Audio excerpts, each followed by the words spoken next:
महासचिव प्रियंका गांधी और प्रदेश अध्यक्ष प्रतिभा सिंह ने 40 से ज्यादा सीटों का किया दावा। कहा, बहुमत के साथ कांग्रेस की ही बनेगी सरकार।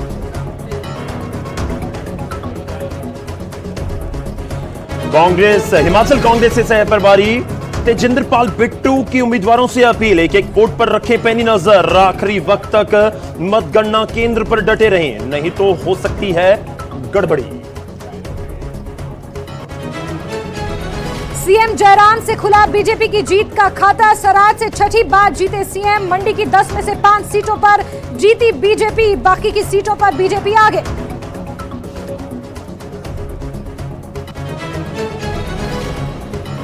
शिमला में सीएम जयराम के आवास पर बढ़ी हलचल। ओक ओवर में सीएम से मिलने लगातार पहुंच रहे बीजेपी नेता। बीजेपी महासचिव विनोद तावड़े भी ओक ओवर में मौजूद। कड़ी सुरक्षा व्यवस्था के बीच हिमाचल में 68 मतगणना केंद्रों पर जारी है वोटों की गिनती। 412 उम्मीदवारों की किस्मत का हो रहा है फैसला।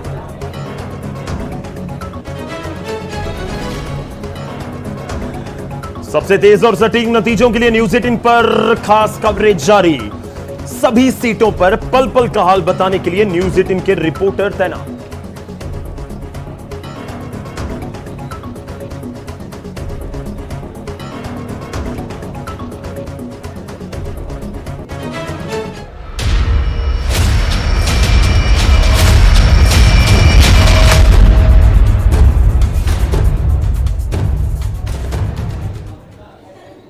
इस पार्टी की सरकार हिमाचल पे बनने जा रही है, मगर फिर भी क्योंकि अभी जो है वो अभी पूरे तरीके से क्लियर नहीं हुआ है, इसलिए मैं अभी तक के जो रुझान आए हैं उसके लिए सब लोगों का बहुत बहुत धन्यवाद करता हूं और यही आशा करूंगा कि कुछ समय बाद स्थिति स्पष्ट हो और कांग्रेस पार्टी की पूर्ण बहुमत की सरकार हिमाचल प्रदेश के अंदर बने और जिस तरीके से जो हमने वादे चुनावों में किए थे उनको हम सब मिलकर आने वाले समय में पूरा करेंगे। कांग्रेस पार्टी की पूर्ण बहुमत की सरकार प्रदेश के अंदर बनेगी और वीरभद्र सिंह विकास मॉडल के ऊपर आगामी कांग्रेस पार्टी की सरकार हिमाचल के अंदर चलेगी और नई ऊंचाइयों पे हिमाचल प्रदेश को ले जाने के लिए हम सब वचनबद्ध है, उस पर हम कार्य करेंगे।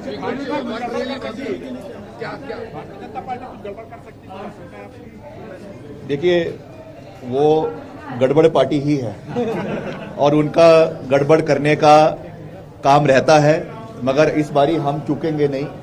हमने जो दूध का जला होता है वो छाछ भी जो है वो फूक फूक कर पीता है, तो हमने अपने पिछली गलतियों से या अपनी कमियों से, गलती नहीं कहूँगा, कमियों से सीखा है और इस बारी हमारे वरिष्ठ नेता भूपेंद्र सिंह हुड्डा जी जो बड़े एक्सपीरियंस्ड हमारे मुख्यमंत्री रहे हैं हरियाणा के, वो हमारे चीफ ऑब्जर्वर बन के आ रहे हैं और हमारे छत्तीसगढ़ के मुख्यमंत्री भूपेश बघेल जी, राजीव शुक्ला जी और सब हमारे प्रदेश के जो वरिष्ठ नेता है वो पुख्ता इंतजाम करेंगे ताकि कोई भी इस तरीके की जो है हरकत भाजपा ना करे।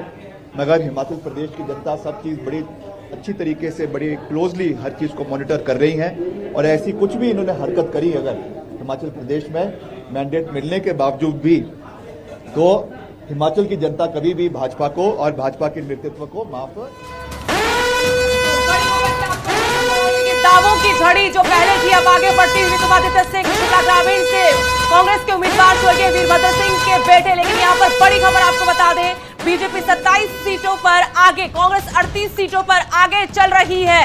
अगर यही आंकड़ा जीत में तब्दील होता है तो बम्पर जीत यहां कांग्रेस की। और यहां पर जो लगातार दावा किया जा रहा था कांग्रेस की तरफ से कि यहां रिवाज बदलने की बात ही मत कीजिए, राज बदलेंगे, तो क्या वाकई में राज बदल दिया जाएगा? गौरव, परिवर्तन तो हो रहा है, देखिए परिवर्तन तो हो रहा है, परिवर्तन रिवाज में नहीं, परिवर्तन सरकार में लग रहा है कि हो रहा है। और इस समय एक और बड़ी खबर है, कुल्लू से कांग्रेस का एक और उम्मीदवार जीत चुका है। सुंदर सिंह ठाकुर जीत दर्ज की है, ये एक और खाते में आ चुकी है सीट। अब तक जो मैं देख पा रहा हूं 4 सीटों पर कांग्रेस जीत हासिल कर चुकी है, 5 पर बीजेपी, 4 पर कांग्रेस। जो नतीजे आ चुके हैं मैं जिक्र उसका कर रहा हूं। जैस्मिन। और जुब्बल कोटखाई से भी यहाँ पर कांग्रेस पार्टी ने जीत दर्ज कर लिया। रोहित ठाकुर, हालांकि जुब्बल कोटखाई ऐसा माना जा रहा था जब उपचुनाव हुए गौरव और सुदेश, तो उसके बाद वहां पर कांग्रेस पार्टी ने जीत दर्ज की, लेकिन वहीं से कहीं ना कहीं कांग्रेस पार्टी को संबल मिला और उनको ये लगा कि आगे आने वाले विधानसभा चुनावों में भी हम जीत दर्ज कर लेंगे। तो जुब्बल कोटखाई भी कांग्रेस पार्टी ने अपने खाते में डाल ली है। एक बार फिर से जुब्बल कोटखाई कांग्रेस के खाते में। चेतन बरागटा कुछ नहीं कर पाए बीजेपी के लिए, निर्दलीय उतरे थे उपचुनाव में और काफी वोट लेकर गए थे। इसी उम्मीद के आधार पर बीजेपी ने अपने पाले में फिर किया, घर वापसी हुई, लेकिन जीत नहीं दिला पाए। और यहाँ पर रोहित ठाकुर अपना सिक्का एक बार फिर जमाने में कामयाब हुए। बिल्कुल, एक तरफ हम आपको ग्राफिक्स में दिखा रहे हैं हारने वाले, एक तरफ दिखा रहे हैं जीतने वाले। जुब्बल कोटखाई का ही पूरा समीकरण है। आप मेरे दाईं तरफ देखिए, जुब्बल कोटखाई से बीजेपी के चेतन सिंह हार चुके हैं और दूसरी तरफ जीत चुके हैं। एक और बड़ी खबर, ये बड़ी खबर ये कि पहला निर्दलीय जो चुनाव जीता है और वो है आशीष शर्मा। गौरव 13,000 वोटों से जीते हैं। 13,000 वोट मायने रखते हैं हिमाचल प्रदेश की राजनीति में, तो निर्दलीय उम्मीदवार 13,000 वोटों से जीते हैं। यहाँ पर साकत सवाल थी हमीरपुर की ये सीट, क्योंकि धूमल परिवार यहाँ से ताल्लुक रखता है। अब मोदी जैसा चेहरा भी पूछेगा, अमित शाह जैसा चेहरा भी पूछेगा कि आखिर अपने गढ़ में ये क्या करवा दिया। नरेंद्र ठाकुर यहाँ से हार गए हैं बीजेपी के। हमीरपुर, अगर पूरे जिले की बात करते हैं तो यहाँ पर बहुत नाराजगी बीजेपी के खेमे में थी। दूसरी बार लगातार भाजपा यहाँ से हारी है। बिल्कुल। और चिंतपूर्णी की अगर हम बात करें, सुदर्शन सिंह बबलू, सुरेंद्र सिंह चौधरी, इसका हम पहले भी जिक्र कर चुके हैं कि वो वहां पर जीत हासिल कर चुके हैं। इनफैक्ट यहाँ पर बीजेपी तीसरे नंबर पर चली गई, क्योंकि बीएसपी का हम दिखा रहे थे आंकड़ा कि बीएसपी के उम्मीदवार हारे हैं, तो उसका सीधा सा मतलब था कि बीजेपी सेकंड पोजीशन पर भी नहीं रह सकी है चिंतपूर्णी की सीट के ऊपर और हार का सामना करना पड़ा। लेकिन चिंतपूर्णी से बीजेपी के उम्मीदवार कौन है? बलबीर सिंह, जिनको हार का सामना करना पड़ा है। तो कांग्रेस के खाते में ये पहली सीट आई थी चिंतपूर्णी। बहुत से लोग जाते हैं चिंतपूर्णी में मां का आशीर्वाद देने के लिए और कांग्रेस को वहां से मिला है पहली सीट के साथ आशीर्वाद। अब ये सत्ता में तब्दील हो पाएगा या नहीं, तो ये एक बड़ा सवाल है। देवभूमि में क्या देवी देवताओं का आशीर्वाद इस बार कांग्रेस के साथ है, ये देखना दिलचस्प होगा। लेकिन ये दो तस्वीरें हम दिखा रहे हैं। एक तरफ चिंतपूर्णी में कांग्रेस के उम्मीदवार सुदर्शन सिंह बबलू जीत गए हैं, तो वहीं बलबीर सिंह को एक बार फिर हार का सामना करना पड़ा है। सीट वार हम आपको बताने की कोशिश करेंगे कि क्या हालात है, क्या जो रुझान हम दिखा रहे हैं ये जीत में तब्दील हो पाएंगे। गौरव, बड़ा दावा किया गया। बिल्कुल, और यहाँ पर पल पल का अपडेट हम दे रहे हैं, तो एक और ताजा अपडेट सामने आया है। कांगड़ा की अगर मैं बात करूं, सबसे बड़ा जनपद है, 15 में से 9 सीटों पर कांग्रेस ने लीड वहां पर ली हुई है। ये ताजा अपडेट है। और इसका एक मतलब ये भी है कि अगर 9 से 12 के बीच सीटें मिल गई कांग्रेस को, तो कहा जाता है कि सरकार बन गई। हाँ, कांगड़ा का जिक्र है। इस बीच नालागढ़ निर्दलीय ये वही हैं जो बागी थे, जिनके नाम को लेकर बहुत चर्चा थी। केएल ठाकुर बीजेपी का खेल बिगाड़ते हुए और लगभग 9 से 10,000 वोटों से आगे हैं। यहां से इनको हरा पाना ना कांग्रेस के लिए लग रहा है संभव और ना ही बीजेपी के लिए। जी जी, देखिए, हिमाचल प्रदेश में क्लियर कट कांग्रेस पार्टी की जीत होगी, क्योंकि सुबह से जो रुझान आ रहे हैं, किसी टीवी में दिखा रहे हैं कि हम 37 पे है, किसी में 39 पे दिखा रहे हैं, किसी पे 35 पे दिखा रहे हैं। बट हमारा जो ग्राउंड से खबर आ रही है हम लोग को, क्लियर कट वहाँ पे कांग्रेस पार्टी की सरकार बनी। तो खाता खुल चुका है, खाते से आगे बात बन चुकी है, लेकिन क्या सरकार बना पाएगी कांग्रेस? जो रुझानों में दिख रहा है कि कांग्रेस के पास पूर्ण बहुमत 35 का आंकड़ा है।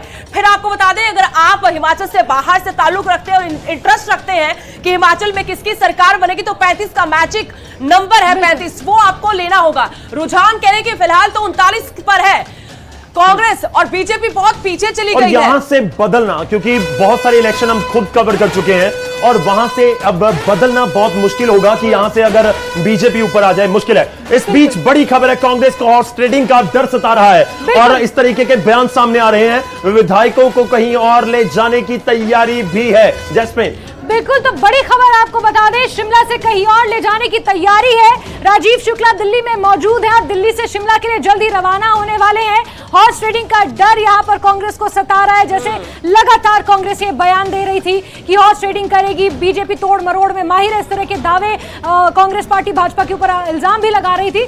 तो वहीं से ये खबर निकल कर आई है, शिमला से कहीं और तमाम विधायकों को ले जाया जा सकता है। बिल्कुल, और यहाँ पर भूपेंद्र सिंह हुड्डा को बड़ी जिम्मेदारी सौंपी है। उस जिम्मेदारी पर बातचीत करेंगे, कैसे ले जाया जाएगा, कहां ले जाया जाएगा। हमारे सहयोगी है रवि सिसोदिया, वो हमारे साथ जुड़े हुए। रवि, क्या अपडेट है, कहां फिलहाल खड़े हैं? जी देखिए, मैं हिमाचल के जो कांग्रेस के प्रभारी हैं राजीव शुक्ला, उनके आवास पे खड़ा हूं और यहाँ पे अभी राजीव शुक्ला अपने घर पे मौजूद हैं। ऐसा बताया जा रहा है कि कुछ देर के बाद वो यहाँ से चंडीगढ़ के रवाना होंगे और चंडीगढ़ में भूपेंद्र सिंह हुड्डा भी मौजूद हैं और भूपेंद्र सिंह हुड्डा के साथ वो वहाँ से शिमला के लिए रवाना होंगे। वहीं दूसरी तरफ छत्तीसगढ़ के मुख्यमंत्री भूपेश बघेल भी शिमला के लिए रवाना होंगे और वहाँ पर स्ट्रेटेजी बनाई जाएगी, क्योंकि कांग्रेस के सामने जो अभी तक जो नतीजे या जो रुझान आ रहे हैं उसमें कहीं ना कहीं इनके सकारात्मक दिख रहा है, लेकिन जो चुनौती होती है वो सबसे बड़ी चुनौती होती है कि अपने विधायकों को एकजुट रखना। सूत्र ऐसा बता रहे हैं कि जब जो तमाम ऑब्जर्वर्स और जो प्रभारी जब पहुंचेंगे शिमला, तो उसका जो उनके विधायक है उनको हिमाचल प्रदेश से किसी दूसरे राज्य में शिफ्ट करने की तैयारी की जा रही है। इस तरह की स्ट्रेटेजी बनाई जा रही है। तो जो चुनौती है वो चुनौती है कि अपने विधायकों को एकजुट रखने के लिए इसलिए एक रणनीति बनाई जा रही है। लेकिन रवि, यहाँ पर ये साफ कीजिए रवि, ये साफ कीजिए कि क्या ये स्थिति उस वक्त, ये नौबत उस वक्त आ सकती है, उसके लिए तैयारी हो रही जब 35 का आंकड़ा कांग्रेस के पास नहीं होगा और किसी को भी क्लियर मेजोरिटी नहीं मिलेगी, जनादेश नहीं मिलेगा, या फिर जब क्लियर मेजोरिटी तब भी कांग्रेस को डर सता रहा कि देखिए बीजेपी कुछ भी कर सकती है?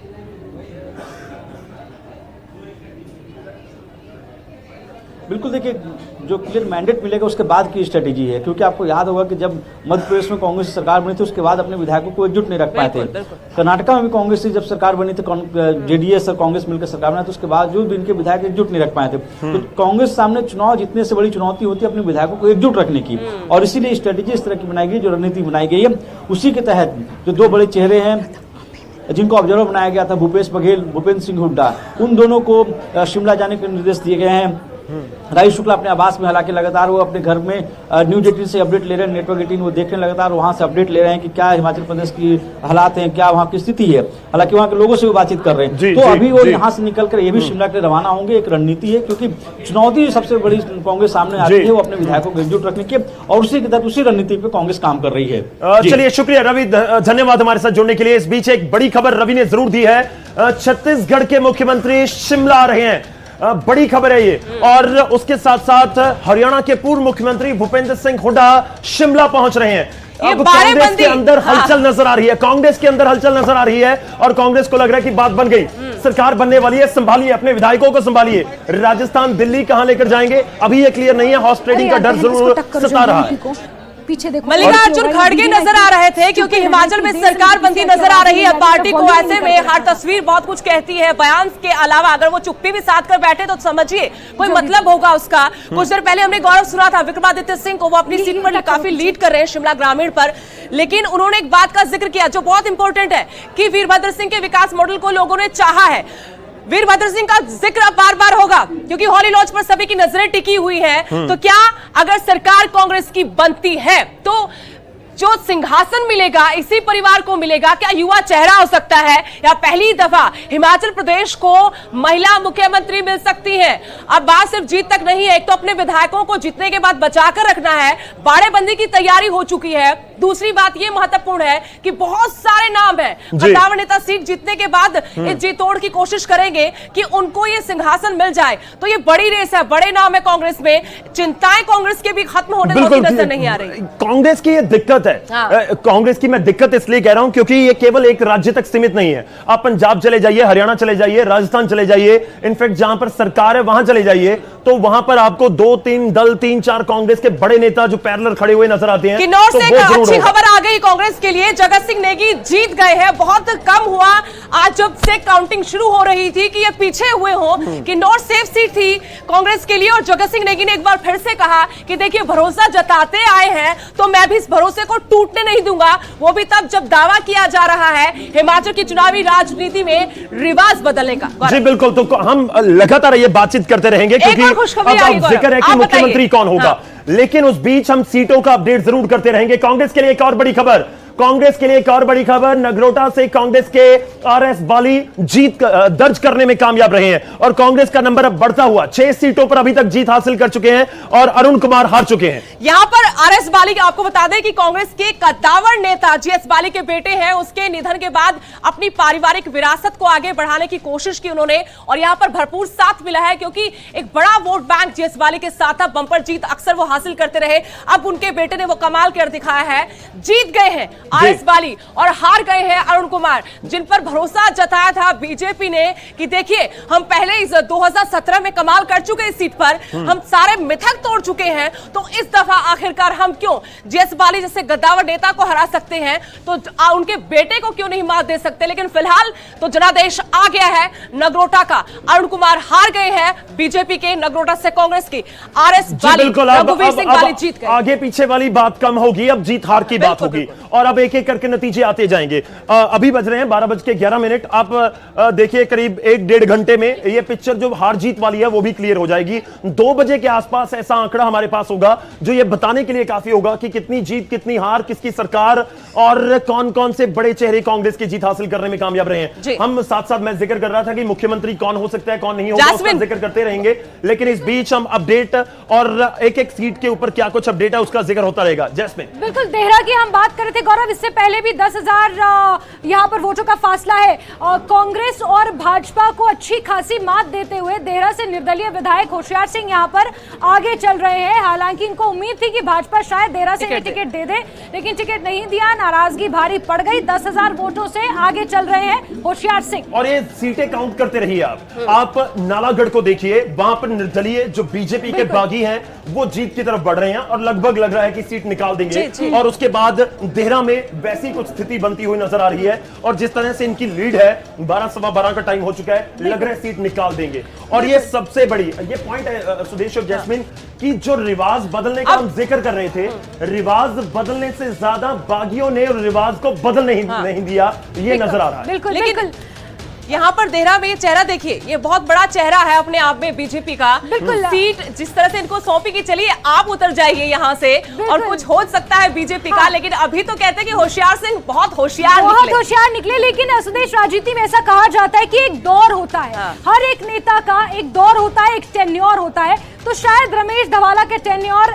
यहाँ पर मुझे खत्म होता हुआ नजर आ रहा है। धर्मशाला ये भी जिक्र करना जरूरी है, यहाँ पर सुधीर शर्मा आगे चल रहे हैं और चलेंगे भी, क्योंकि कांग्रेस के कद्दावर नेताओं में से एक रहे हैं। प्रदेश में अच्छी खासी पकड़ है, केंद्र से कनेक्शन रहा है और क्योंकि भाजपा ने टिकट आवंटन उस तरीके से धर्मशाला में नहीं किया, जैसे ही धर्मशाला के प्रत्याशी का नाम सामने आया, ये कहा जा रहा था कि सुधीर शर्मा के कद का नेता भाजपा ने धर्मशाला में नहीं उतारा है। राकेश, एक कमजोर कड़ी तो जरूर वहां पर थे और सुधीर शर्मा अभी जो लीड कर रहे हैं वो बताने के लिए काफी है कि देखिए सुधीर शर्मा अपने आप में नाम है। भले ही 2017 में हार गए हो, लेकिन वो तो रिवाज हम बार बार कह रहे हैं कि हिमाचल में पिछले करीब 30 सालों से ऐसा है कि सरकारें यहाँ पर रिपीट नहीं होती हैं, बदलती रहती हैं, एक बार कांग्रेस तो एक बार बीजेपी। तो ऐसे में सुधीर शर्मा को हमने देखा कि लगातार मेहनत करते रहे, जो स्थानीय मुद्दे थे उनसे बाहर नहीं गए, प्रदेश की सियासत में वो नहीं दिखे, लेकिन इसका मतलब नहीं था कि सीट कमजोर हो जाए। अगली सीट का जिक्र कर लेते हैं, जसवां परागपुर का। और यहां पर बीजेपी के लिए फिलहाल की खबर यह है कि वहां पर बीजेपी के विक्रम सिंह आगे चल रहे हैं और वहीं कांग्रेस के मनकोटिया पीछे चल रहे हैं। ये हम जसवां परागपुर का जिक्र कर रहे हैं और मैं कोशिश करूंगा हम अपनी टीम से कि हम बहुत जल्दी से ग्राफिक्स को चेंज करते रहें ताकि लोगों तक उनकी सीट जरूर पहुंचे। और ये फतेहपुर से बीजेपी के बागी यहां पर भी है, इसी सीट के ऊपर फोन आया था प्रधानमंत्री का और इस सीट के ऊपर कांग्रेस के भवानी सिंह पठानिया आगे हैं। मतलब यह है कि ये बड़ी इंटरेस्टिंग सीट है। यहां पर आम आदमी पार्टी के भी एक कैंडिडेट थे जो लग रहा था कि यहां टक्कर दे देंगे, लेकिन टक्कर में नजर नहीं आया। कम से कम बहुकोणीय मुकाबला करने की कोशिशें उनकी तरफ से हुई, लेकिन पठानिया परिवार निकला। हालांकि सामने पठानिया, लेकिन यहाँ पर ये पठानिया नहीं बल्कि भवानी सिंह पठानिया का सिक्का चलता नजर आ रहा है। उपचुनाव में हमने देखा था कि किस तरीके से करिश्मा करके दिखाया और इस करिश्मे को अगर इसी तरीके से लीड को ये जीत में तब्दील कर पाए तो यकीनन एक बड़ी जीत अपने आप में होगी। चलिए अगली सीट आ चुकी है, भरमौर का हम जिक्र कर चुके हैं पहले भी और बड़ी खबर है भरमौर से। बीजेपी ने डॉक्टर जनक राज ने जीत हासिल कर लिया और यहां पर तो कभी आगे कभी पीछे, कभी आगे कभी पीछे, ये जरूर समीकरण होते हुए बड़ी जीत है, बड़ा उलटफेर हम कहेंगे। एक बार फिर देखिए इस सीट को, भरमौर विधानसभा सीट, चाचा भतीजे के बीच में मुकाबला था, चाचा बाजी मार गए। डॉक्टर जनक राज का पहला मुकाबला था, पांवटा साहिब सुखराम चौधरी जीत गए। गौरव आपके पीछे ये दर्शकों तक पहुंचा दे। कृष्णेश जंग हार चुके हैं और यहाँ पर सुखराम चौधरी ने जीत हासिल किया पांवटा साहिब से। मंत्री जी बच गए, अपनी सीट बचा ली, अब मंत्री की कुर्सी बचेगी ये नजर नहीं आ रहा क्योंकि लग नहीं रहा कि सरकार बना पाएंगे। की सीट उन्होंने यहाँ पर बचा ली। वही पांवटा साहिब से अगर हम बात करें तो कृष्णेश जंग यहाँ पर जंग हार चुके हैं और पांवटा साहिब से भाजपा ने जीत दर्ज कर लिया, तो एक और सीट भाजपा के खाते में यहाँ पर चली गई है। चलिए अगला हमारे पास ग्राफिक आएगा कि उसके ऊपर क्या कुछ अपडेट आ रहा है। और पोंटा सेठ से हम जिक्र कर रहे थे। किनेश जंगवी कोई छोटा नाम नहीं थे, भले पिछला चुनाव हार गए लेकिन इतिहास के पन्नों को पलटेंगे तो जाहिर नाहन में कांग्रेस आगे है जी।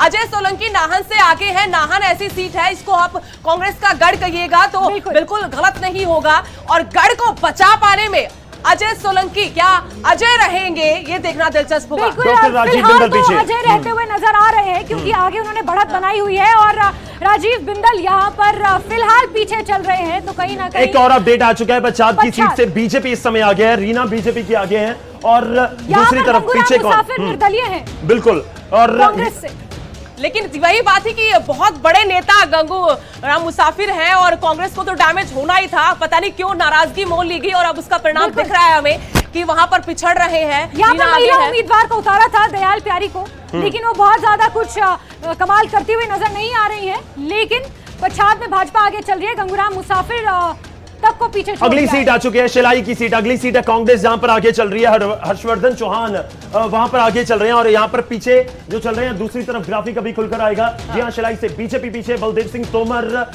ये पीछे चल रहे हैं। और शिलाई से कांग्रेस के पास इस समय जरूर आप कह सकते हैं कि लीड है। जो लीड वाली सीटें उनमें से एक ये भी शिलाई की सीट नजर आ रही है। अब लड़ाई गढ़ बचाने की, किला बचाने की भी है कि देखिए कुछ तो गढ़ है। श्री रेणुका जी की हम बात करें यहाँ पर, बीजेपी यहाँ से आगे नारायण सिंह, लेकिन पीछे कौन है वो जरा आपको यहाँ पर नजर डालें। विनय कुमार यहाँ पीछे चल रहे हैं, लेकिन यहाँ पर उलटफेर हो सकता है। मुझे ऐसा लगता है कि श्री रेणुका जी में कई मसले थे जहां पर बीजेपी पर वो मसले वो मुद्दे हावी हो सकते हैं। बिल्कुल, बांध परियोजना के विस्थापितों का मुद्दा यहाँ पर बहुत अहम था और वादा करके 2017 में आप सत्ता में लौटे। बिल्कुल, और उन्हीं की नाराजगी शायद भारी पड़ गई। लेकिन ये जो शिमला, सिरमौर और सोलन ये जो इलाका है, ये कहीं ना कहीं वैसे भी कांग्रेस डोमिनेट रहा है। अगर यहाँ पर कांग्रेस लीड ले ले तो शायद चौंकाने वाली बात नहीं होनी चाहिए। जैस्मिन, ये देखना होगा कि क्या वीरभद्र सिंह के नहीं होने का भी फायदा मिला, जिसको हम नुकसान मानकर चल रहे थे। क्या उनके नहीं होने का एक सिंपैथी होती है, सहानुभूति आनी। दिलचस्प सीट है बहुत। बिल्कुल, लोकेंद्र कुमार जीत गए बीजेपी के, कहां से इंपोर्ट किया। पहली बार इनको चुनाव लड़ाया है, स्टूडेंट पॉलिटिक्स से निकल कर आए हैं। मेरे साथ एचपीयू में पढ़ते थे तो मैं अच्छे से कह सकती हूँ,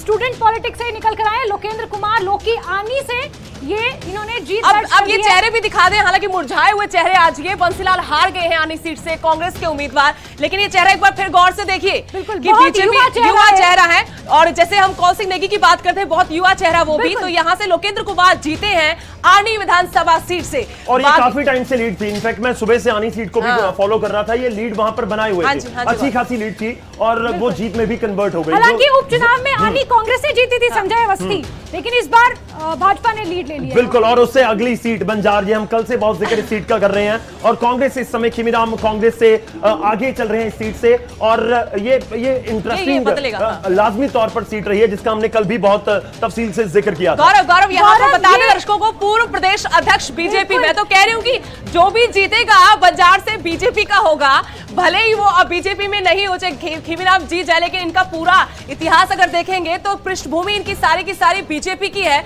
और अप्रैल में ही कांग्रेस ज्वाइन किए थे इस उम्मीद के साथ कि देखिए मुझे टिकट यही मिल सकता है। बिल्कुल, और यहाँ यही वो सीट है जहाँ पर बहुकोणीय मुकाबला देखने को मिल रहा है, बंजार सीट। चलिए अगली सीट आ चुकी है कांग्रेस। यहाँ पर जो सुबह से हम कह रहे थे आगे पीछे वाला दौर चल रहा था, लेकिन मनाली में जो मंत्री जी हैं वो पीछे इस समय एक बार फिर से हो गए। गोविंद सिंह ठाकुर पहले दोबारा आगे हो गए थे और एक बार फिर से पीछे हो गए हैं। और भुवनेश्वर गौड़ अब लग रहा है कि शायद ये सीट निकाल देंगे। यहाँ पर सीट निकल जाती है कांग्रेस की तो 20 साल पुराना इतिहास बदला जाएगा, क्योंकि मनाली में अभी तक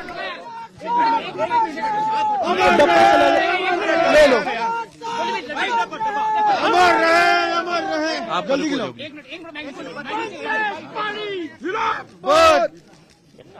आराम से अपना काम सब देख रहे हैं ना, कर लो माइक नीचे रहो यार। आपकी बैटरी खत्म नहीं हुई 1 घंटे हिमाचल पर आप लाइव है, क्या कहना चाहेंगे? जो धन्यवाद करूंगा हिमाचल की जनता का, उन्होंने बहुत प्यार और मान सम्मान दिया है। और मेरी निर्वाचन क्षेत्र शिमला ग्रामीण के लोगों ने भी बहुत प्यार मान सम्मान दिया है, उनका मैं धन्यवाद करता हूं।